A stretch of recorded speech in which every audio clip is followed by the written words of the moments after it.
Hey guys, I am Ibigandscary. I'm bringing another StarCraft 2 replay, this time featuring in our top left hand side, iDestroy, our blue Zerg. I love it. iDestroy. That is awesome. And his opponent in the bottom right hand side, AZAMATO, our red Terran. Both players are in Masters. We're on Alkaline Wastes, and it is red versus blue, so it's probably on the ladder. It's a great matchup. Zerg versus Terran is super cool, especially with the cat and mouse game of Widow Mines, of the Zerglings, of the Mutas being incredibly powerful now. It really makes this matchup tense. A lot of fun to watch, not a lot of fun to play, in my personal opinion, just because of the ulcers that I seem to be gaining. But AZAMATO is going to be doing something to relieve a little bit of that added pressure by working on that wall off immediately at the top of that ramp. However, iDestroy is moving out with a very early drone. It's going to have absolutely no problem to sneak by that unless AZAMATO elects to throw down a barracks and a supply depot much faster. I don't even think it'd be possible for him to do that, though. I don't think he's going to have as much money unless he cut every single one of his SCVs, and we all know that's not going to happen. Barracks is going to go down just seconds before the drone makes himself known, but still, iDestroy is going to get in there. He's going to be able to see that no gas has been tapped just yet, but it's still very early. Because that scout is so incredibly early, there's not much that iDestroy is going to see, except for that there is a barracks being constructed.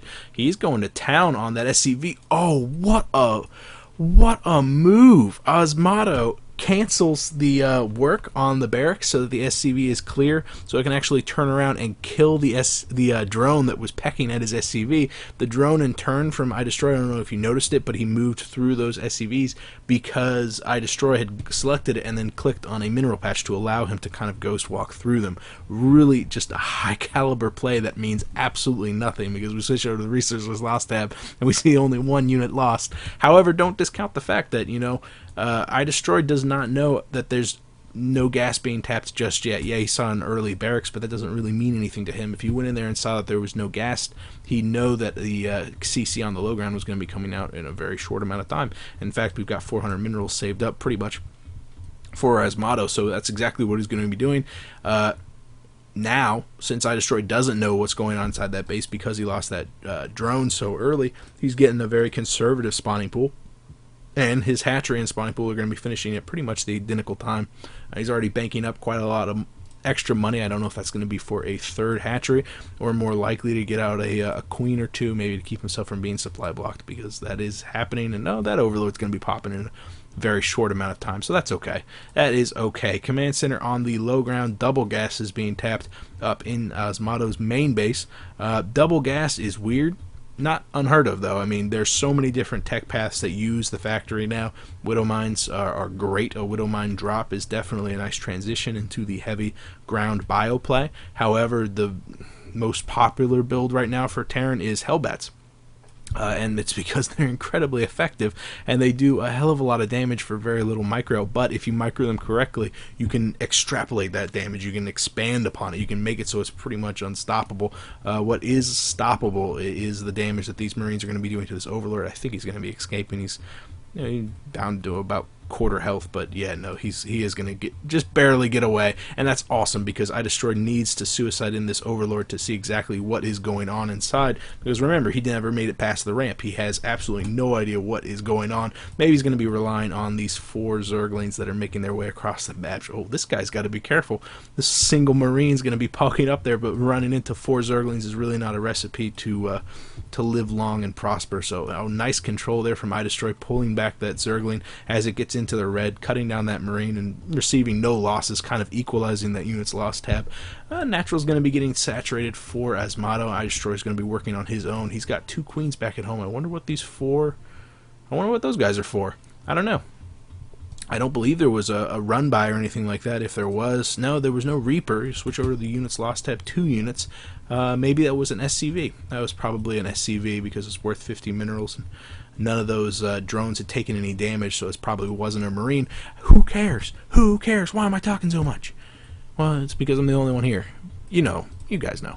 Factory with a reactor, another reactor going up on the barracks right to the north side of that starport. An armory, most tellingly, is going up next to them. I wonder, did He did not. That armory did not go down while those Zerglings were poking up at the high down, even though it is within range. If those Zerglings elect to poke back up here, they might see that armory being constructed there. However, with the Hellions already on the map, I believe strongly, just based on what iDestroy saw whenever he poked up here, seeing that their double reactors were destined for the starport and the factory, he can believe that there's probably going to be a Hellion drop.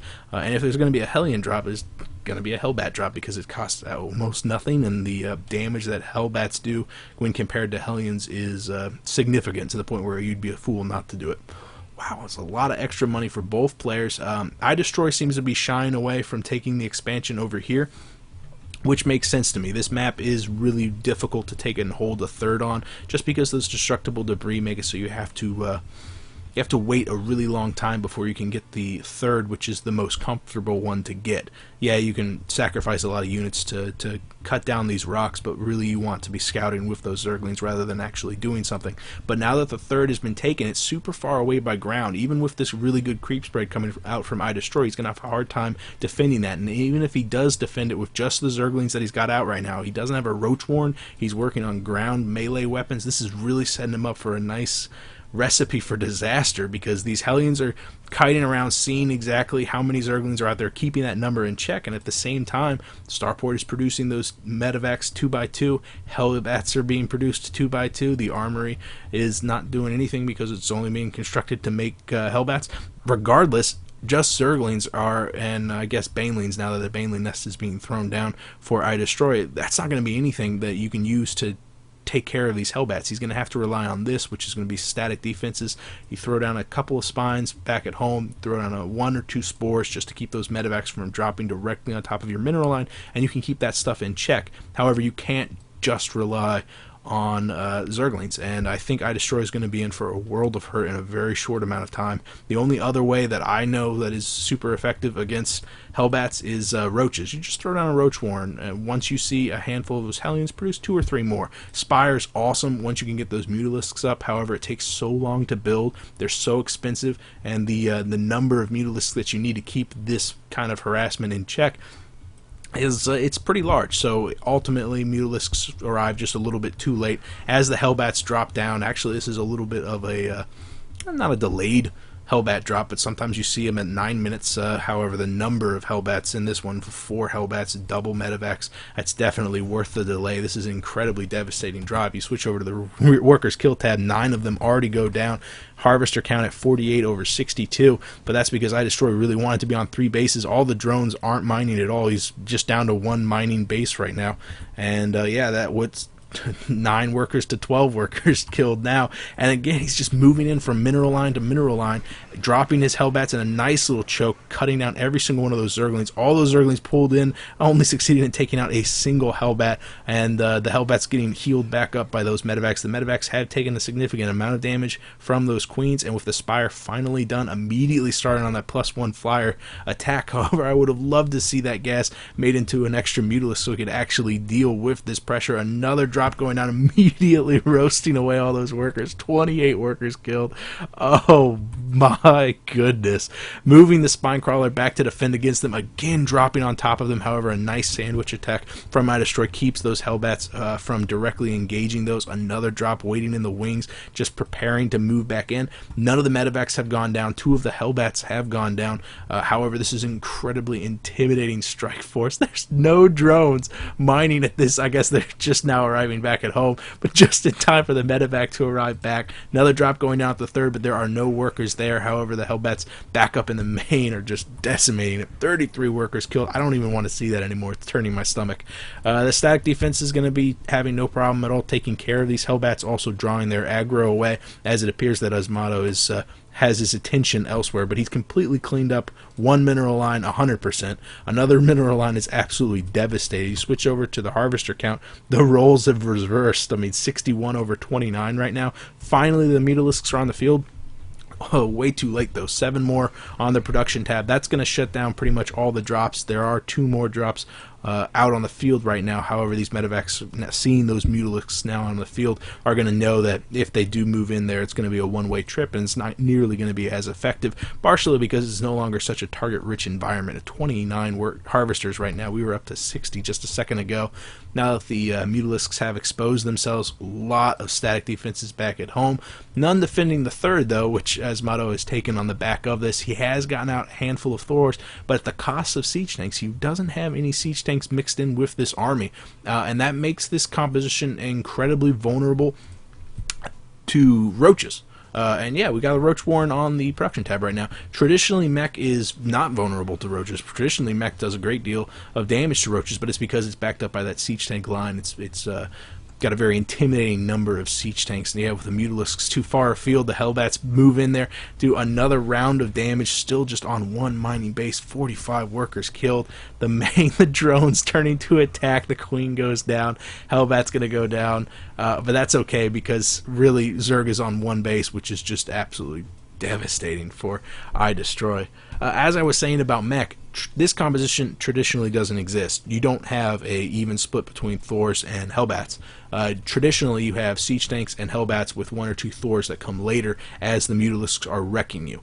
And this would normally work perfectly in the favor of iDestroy. He'd be able to get his Mutalisks out there, he'd have free reign just to throw down on top of this, but because AZAMATO has thought one step ahead by getting out these Thors, he's going to have their wonderful splash damage AoE against them. And even with 3 Thors, with all that static defenses, with a couple of Vikings on the production tab, oh man, 5 Thors now? He's not going to have a problem at all in dealing with these Mutalisks, partially because their numbers not nearly as severe as you'd expect, because Zerg has taken such a huge economic hit, but also because you just would not expect this number of Thors.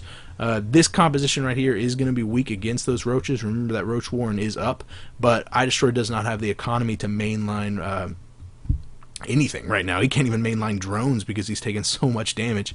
He's got Glial Reconstitution on the production tab right now, but it looks like the mech army is beginning to move out. With them moving out, he's going to be relying exclusively on the static defenses back at home, but that should be enough to at least keep these Mutalisks in check. It's definitely not going to transition into a base trade scenario, but these Mutalisks might be able to do a little bit of damage. No, choosing to engage into these missile turrets, really not the wisest of decision. However, it does force AZAMATO to turn around, and let's check that harvester count out. 48 to 64. I'm really impressed how quickly iDestroy is rebounding from this, but this tells you the whole story. 76 over 172 for that supply count. That is just brutal. Absolutely brutal. All those Mutalisks are going to be going down, taking some massive hits from not only the Vikings and the missile turrets, but from the Thors to boot. 10, 7, 6 Mutalisks are going to be making it out.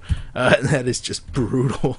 Resources lost to have 7,000 over 3375 or 3375. I don't know. This is looking pretty grim for iDestroy. 91 for the supply count, 150, 185 for AZAMATO. AZAMATO's just sitting back, relaxing, trying to go Overlord hunting, I guess, with his Vikings, but in reality, all he wants to do is just box this and move out. I really like the pickup of the siege tanks, and throwing a very decent number of siege tanks to boot is really going to make this this force intimidating, but I really like the idea of getting the Thors before you get that siege tank line out there. I guess it would make him more vulnerable to roaches early on, but now that AZAMATO has this mech army up to just such an intimidating sight, I really don't feel like there's anything that could be produced by iDestroy off of the economy that he actually has at home. 22 workers, or 22 roaches on the production tab right now, +1 melee, or +1 range for the Zerg is going to be popping out probably 20 seconds after he's dead. As AZAMATO marches onto the creep, there goes the scan. Maybe he's going to be picking off a handful of that. I think right now he's just looking, hoping that he doesn't run into a massive number of roaches. He's seeing a handful on the field right now just because of that scan, but if these siege tanks are in siege mode, it really doesn't matter which angle the roaches choose to attack him in. They poking up into the third, but all he's going to be doing is taking down those destructible debris before moving in there. A drop going in on the south side of the third base. iDestroy taking another heavy hit to his economy, but no, he's just going to be clearing those destructible debris and moving in.